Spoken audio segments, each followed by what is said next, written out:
ఇప్పుడే country delight యాప్ని download చేసుకోండి. Download the country delight app now. పాకిస్తాన్లో అణు విస్ఫోటం జరిగిందా లేదా అణు ధార్మికతకు సంబంధించినటువంటి స్టోరేజ్లో లీకేజీలు ఏర్పడ్డాయా?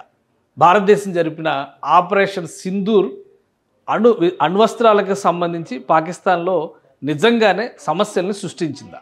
ఈ అంశంపైన ఎన్నో సందేహాలు వెలువడుతున్నాయి. కానీ పాకిస్తాన్ నుంచి వస్తున్నటువంటి సోషల్ మీడియా మెసేజ్లు చూసినా కొన్ని రిపోర్ట్స్ పాకిస్తాన్ మిలిటరీ రిలీజ్ చేసినటువంటి కాన్ఫిడెన్షియల్స్ ఆర్డర్స్ అని చెప్పని వినిపిస్తున్నటువంటివన్నీ కూడా ఇప్పుడు జాతీయ అంతర్జాతీయ మీడియాలో కనిపిస్తున్నాయి.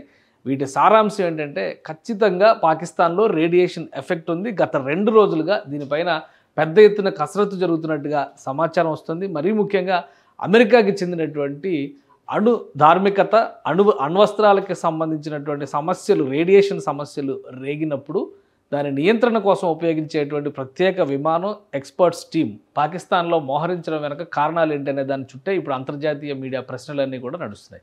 ఏంటి ఆ విషయాలు ఒకసారి పరిశీలించేటువంటి ప్రయత్నం చేద్దాం. భారతదేశానికి అమెరికాకి ఉన్నటువంటి రిలేషన్స్ ఎలా ఉన్నా కానీ ఇక్కడ 2 దేశాల మధ్య పాకిస్తాన్ ఇండియా మధ్య జరుగుతున్నటువంటి ఫైరింగ్లో మాత్రం అమెరికా జోక్యం కొంతవరకు కాల్పుల విరమణకి వేదికైంది. కానీ తర్వాత వెంటనే జరిగినటువంటి పరిణామాలు సోషల్ మీడియాలో చక్కర్లు కొడుతున్నటువంటి ఇవి. ముఖ్యంగా భారతదేశం జరిపినటువంటి ఆపరేషన్ సింధూర్ దాడులకు సంబంధించి ఎయిర్ బేస్లు, ఇక్కడ ఉన్నటువంటి నూర్ ఖాన్ ఎయిర్ బేస్ ఒకటి, రహీమియార్ ఖాన్ ఎయిర్ బేస్ ఒకటి, అవి కంప్లీట్గా పాకిస్తాన్కి చెందినటువంటి అణ్వస్త్ర సాయుధ సంపత్తిని దాచిపెట్టినటువంటి వాటికి కాపలాగా ఉంచినటువంటి ప్రదేశాలుగా చెప్తున్నారు. వాటిపైన భారతదేశం జరిపినటువంటి క్షిపణి దాడులు ఎఫెక్ట్ చూపించినాయి. ఖచ్చితంగా అక్కడ రేడియేషన్ ప్రభావం ఉంది అనేటువంటి సంకేతాలు కనిపిస్తున్నాయి. దీనికి ఆధారంగా ఇప్పుడు కనిపిస్తున్నటువంటి కొన్ని మెసేజెస్ మనం చూద్దాం. ముఖ్యమైనటువంటిది ఈరోజు దర్శనం ఇచ్చినటువంటిది కాన్ఫిడెన్షియల్ రిపోర్ట్ అనేటువంటి పేరుతో Pakistan government of Pakistan release చేసినట్టుగా ఈ రిపోర్ట్ని చెప్తున్నారు.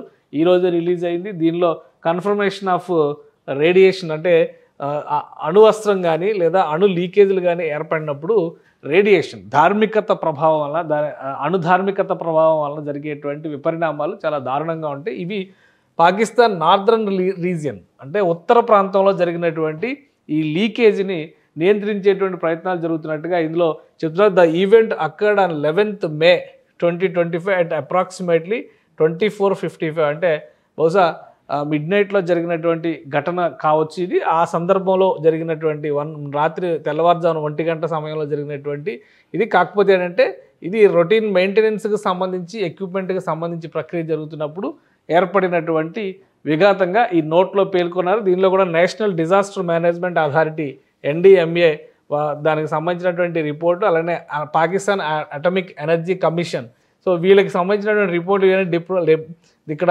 నిపుణుల్ని పెట్టడము, రేడియేషన్ హజార్డ్ని కంట్రోల్ చేసేటువంటి ప్రయత్నాలు జరగడం అవన్నీ కూడా ఇందులో ఉన్నట్టుగా ఈ రిపోర్ట్లో పేర్కొంటున్నారు. సో ఈ రిపోర్టు సారాంశం ఖచ్చితంగా కన్ఫర్మ్ చేస్తుంది పాకిస్తాన్లోని ఉత్తర ప్రాంతంలో రేడియేషన్ సమస్య వస్తుందని. రేడియేషన్ సమస్య ఎందుకు వస్తుందనే దానికి క్లియర్గా అణు విచ్ఛిత్తి జరిగితే వచ్చేటువంటి ప్రమాదంగా దీన్ని చూస్తున్నారు.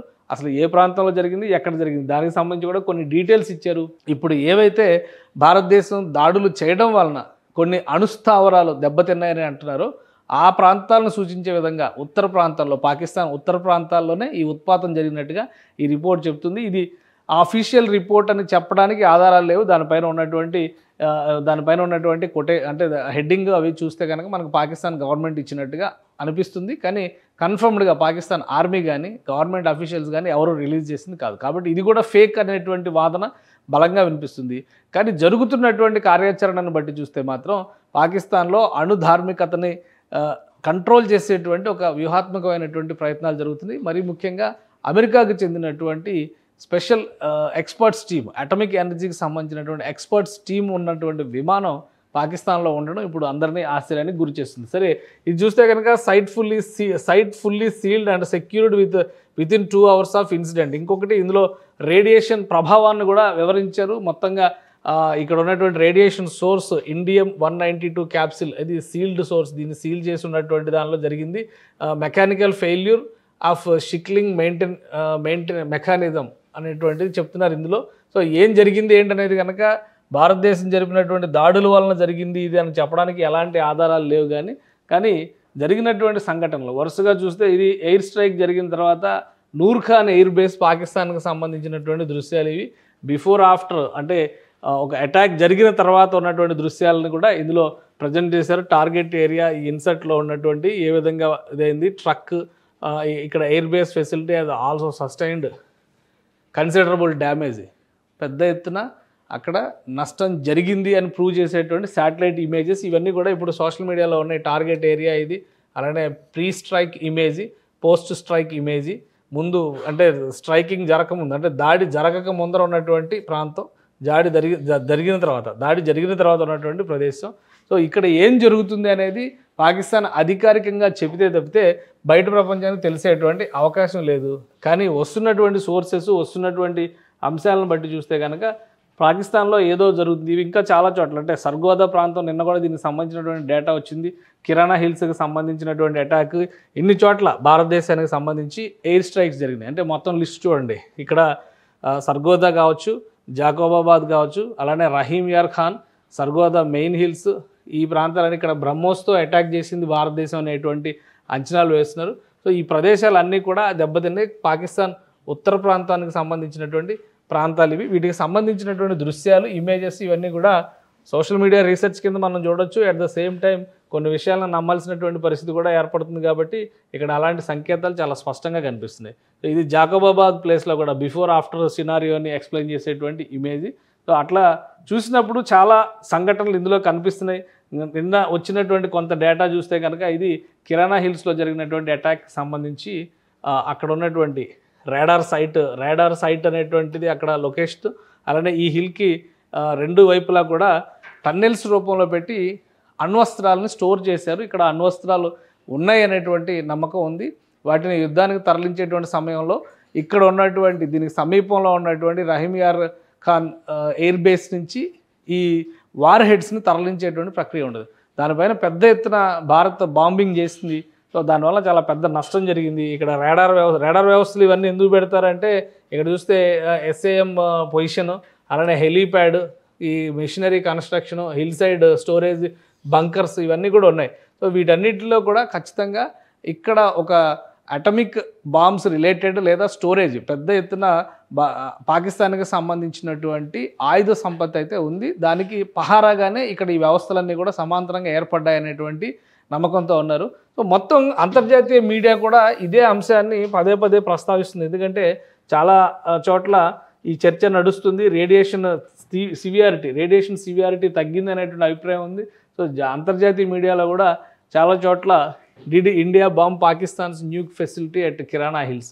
సో దీని మీద అధికారికమైనటువంటి ఇన్ఫర్మేషన్ రాకపోయినా కానీ ఈరోజు కొత్తగా కనిపిస్తున్నటువంటి ఈ డేటాబేస్ చూసిన తర్వాత చాలామందిలో అనుమానం కలుగుతుంది. ఖచ్చితంగా పాకిస్తాన్లో ఏదో జరిగింది, రేడియో ధార్మికతకు సంబంధించినటువంటి అంశంతో ఇది ముడిపడి ఉంది అనేటువంటి అనుమానాలు అయితే కలుగుతున్నాయి. సో వీటితో పాటు కొంతమంది స్థానికులు, పాకిస్తాన్లో ఉన్నటువంటి స్థానికులు పెడుతున్నటువంటి సోషల్ మీడియా మెసేజ్లు కూడా దీనికి ఒక ఆలంబనంగా మారుతున్నాయి. ఇక్కడ చూస్తే కనుక మనం ఇక్కడ ఒక పేరుతో సోషల్ మీడియా అకౌంట్కి సంబంధించి ఇందులో ఉంది, దీది we have to evacuate our area for a few days, I don't know what happened, they said that some radioactivity gas has leaked out.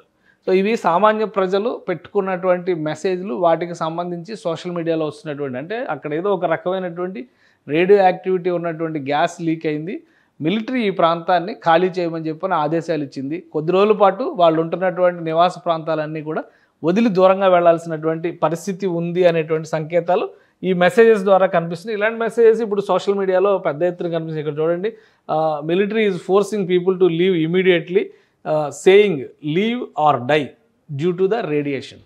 So అక్కడ ఒక రేడియేషన్ అనేది జరుగుతుంది. ఖచ్చితంగా అణుధార్మికత అనేది బయటికి వస్తుంది. ఈ అణుధార్మికత వలన మనుషులకి అనేక రకాల సమస్యలు వస్తాయి, చనిపోయేటువంటి ప్రమాదం కూడా ఉంటుంది దాని సివియారిటీని బట్టి. సో ఎంత నష్టం జరిగింది అనేటువంటి అంశం పైన ఒక క్లారిటీ లేకపోయినా కానీ ఈ వైరల్ అవుతున్నటువంటి న్యూస్ మాత్రం అందరినీ ఆందోళనకు గురి చేస్తుంది. ఇక్కడ కొంతమంది అక్కడ ఉన్నటువంటి ఫారినర్స్ కూడా కొన్ని స్టేట్మెంట్స్ పెడుతున్నారు. Radiation is spreading in Pakistan from smaller bombs. So ఇది ఇంపార్టెంట్. అక్కడ ఉన్నటువంటి బహుశా ఇంటర్నల్గా అవి డ్యామేజ్ అయినాయా భారత్ చేసినటువంటి అటాక్స్ వల్ల, లేదా ఇంటర్నల్గా షిఫ్టింగ్ సమయంలో ప్రయోగించడానికి కావాల్సినటువంటి ఏర్పాట్లు. ఎందుకంటే ఆ రోజు ఉదయం 11వ తేదీ ఉదయం జరిగినటువంటి పరిణామాలను కూడా ఒకసారి మనం గుర్తులోకి తెచ్చుకోవాలి, మననం చేసుకోవాలి. ఆ సందర్భంలో ఏంటంటే national security advisory committee meeting జరుగుతుంది. సో ఆ సమయంలో ఒకవేళ పాకిస్తాన్ ప్రధానమంత్రి గ్రీన్ సిగ్నల్ ఇస్తే అణుయుద్ధానికి కూడా మేము సిద్ధం అనేటువంటి సంకేతాలు ఇచ్చారు. సో ఆ క్రమంలో తరలింపు ప్రక్రియ జరుగుతుండగా ఏదైనా ప్రమాదం జరిగిందా, దానివల్ల ఇటువంటి పరిస్థితి వచ్చిందా, లేక నిజంగానే భారతదేశం జరిపినటువంటి అటాక్స్లో ఇవన్నీ కూడా ధ్వంసమైనయా, వీటిపైన ఒక స్పష్టత రావాల్సిన అవసరం ఉంది. భారత అధికారుల్ని దీనికి సంబంధించినటువంటి ప్రశ్నలు అడిగినప్పుడు మాత్రం అక్కడ ఏముందో మాకు తెలియదు, బట్ టార్గెట్స్ని ఎక్కడి నుంచి అయితే సైనిక శిబిరాలు రన్ చేస్తున్నారో, ఎక్కడి నుంచి అయితే అటాక్స్ జరుపుతున్నటువంటి ప్రాంతాలు ఉన్నాయో వాటిపైన మాత్రం మేము ప్రతిదాడులు చేశాము, దానివల్ల ఎంత నష్టం జరిగింది అనేది అటు నుంచి రిపోర్ట్ రావాలి, మా అంచనా ప్రకారం మేము టార్గెట్స్ రీచ్ అయ్యాం అని మాత్రమే భారత సైన్యం చెప్పింది. సో ఈ నేపథ్యంలో ఇది మొత్తం ఈ చర్చ అంతా కూడా ఆసక్తికరంగా మారింది. ప్రధానమంత్రి ఈరోజు చాలా గర్వంగా, భారత ప్రధానమంత్రి ఈరోజు త్రివిధ దళాలతో భేటీ అయ్యారు, ఆర్మీ క్యాంపులకు వెళ్ళారు. ముఖ్యంగా పంజాబ్ సమీపంలో ఉన్నటువంటి ఏదైతే అందాపురంలో ఈ మొత్తం అటాక్ చేసి అక్కడ ఎయిర్ బేస్ మొత్తం ధ్వంసం చేసేసామనేటువంటి మాట పాకిస్తాన్ సైన్యం అనౌన్స్ చేసింది. అక్కడికే వెళ్ళి ఈరోజు భారత ప్రధానమంత్రి సైనికులందరితో సరదాగా గడిపారు, ఒక ఆవేశపూరితమైనటువంటి ప్రసంగాన్ని ఇచ్చారు. మీరు ప్రొఫెషనల్గా యాక్ట్ చేశారు కాబట్టే దేశం ఈరోజు క్లిష్ట పరిస్థితి నుంచి బయటకు వచ్చిందంటూ భారత ప్రధానమంత్రి చాలా ధీమాగా చెప్పారు. సో ఈ జరుగుతున్నాయి. అలానే నిన్న రాత్రి కూడా ప్రధానమంత్రి లక్ష్యాలని ఛేదించడంలో త్రివిధ దళాలు, బిఎస్ఎఫ్ లాంటి పారామిలిటరీ ఫోర్సెస్ కూడా ఖచ్చితత్వంతో పనిచేసే పక్కా ప్రొఫెషనలిజం చూపించే అనేటువంటి మాట చాలా ధీమాగా చెప్పారు. పాకిస్తాన్లో మాత్రం అధికారికంగా అటు గెలుపు పైన కానీ కాల్పుల విరమణ పైన కానీ ఎలాంటి స్పష్టమైన ప్రకటన రాలేదు.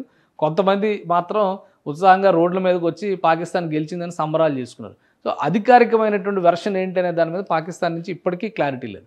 కానీ ఈ వైరల్ అవుతున్నటువంటి న్యూస్ని బట్టి చూస్తే కనుక చాలా క్లియర్గా పాకిస్తాన్లో అయితే రేడియేషన్ సమస్య ఒకటి పాకిస్తాన్ వేధిస్తున్నటువంటి సంకేతాలు చాలా స్పష్టంగా కనిపిస్తున్నాయి. ప్రధానంగా ఇక్కడ టార్గెట్ అయినటువంటి లొకేషన్స్ విషయానికి వస్తే కనుక చాలా కీలకమైనటువంటి లొకేషన్స్, పెద్ద పెద్ద రిపోర్ట్స్, గతంలో అటామిక్ ఎనర్జీ రిపోర్ట్స్లో సబ్మిట్ చేసినటువంటి ప్రాంతాలు కూడా ఈ జాబితాలో ఉన్నాయి. అన్నిటికీ మించి సర్గోదా ప్రాంతం గురించి ఎక్కువ మంది జాతీయ అంతర్జాతీయ మీడియా కూడా రాసింది. పాకిస్తాన్కి సంబంధించినటువంటి అణ్వస్త్ర ఆయుధగారంగా దాన్ని పేర్కొంటూ ఉంటారు. అక్కడే అలాంటి చోట, అంటే అది పాకిస్తాన్కి ఉత్తర ప్రాంతంలోనే ఉంది. ఆ ఉత్తర ప్రాంతంలో జరిగినటువంటి అటాక్ లేదా ఆ ఉత్తర ప్రాంతంలో జరిగినటువంటి లీకేజే ఇప్పుడు పాకిస్తాన్ని వణికిస్తుంది. సో అధికారికంగా ఏం చెప్తారనేది ఇంకా క్లారిటీ రాలేదు. కానీ పాకిస్తాన్ మాత్రం అణుధార్మికత అంచున ఉంది. సరైనటువంటి సమయంలో నియంత్రణ చర్యలు చేపట్టకపోతే అది పాకిస్తాన్ అంతటా విస్తరించవచ్చు, పక్క దేశాలకు కూడా విస్తరించేటువంటి ప్రమాదం ఉండొచ్చు. దాన్ని కూడా కాదనలేనటువంటి పరిస్థితి. సో ఇక్కడ ఏంటంటే ఏదైనా కానీ ట్రాకింగ్ చేసేటువంటి వ్యవస్థలు సరిగా ఉన్నాయా లేవా, పైగా భారతదేశం జరిపినటువంటి ప్రతి దాడుల్లో కంప్లీట్ డిఫెన్స్ మెకానిజం అంతా కూడా పాకిస్తాన్ కొలాప్స్ అయిపోయిందన్న మాట మాత్రం చాలా స్పష్టంగా కనిపిస్తుంది. సో రేడియేషన్కి సంబంధించినటువంటి సమస్య ఉత్పన్నం కావడానికి స్వీయ తప్పిదాలు ఉండొచ్చు, ప్రతిపక్షం చేసినటువంటి, అంటే ప్రత్యర్థి దేశం చేసినటువంటి, మనం ప్రత్యర్థులమే అవుతాం కదా పాకిస్తాన్కి, భారతదేశం చేసినటువంటి దాడుల వలన ధ్వంసమైనటువంటి సందర్భం అయినా కానీ అయి ఉండొచ్చు. దీనివల్ల కాల్పుల విరమణ వచ్చిందా లేదా అనేది పక్కన పెట్టి చూస్తే ఇప్పుడు మాత్రం పాకిస్తాన్లో అణుధార్మికత పెనుభూతంగా విస్తరిస్తున్నటువంటి పరిస్థితి ఉంది. దాన్ని నియంత్రించారా? ఈ రిపోర్ట్లో, ఇప్పుడు మీరు పేర్కొన్నటువంటి రిపోర్ట్లో మాత్రం స్పష్టంగా మెన్షన్ చేస్తున్నారు, సివియారిటీ తగ్గింది అని చెప్పారు అంటున్నారు.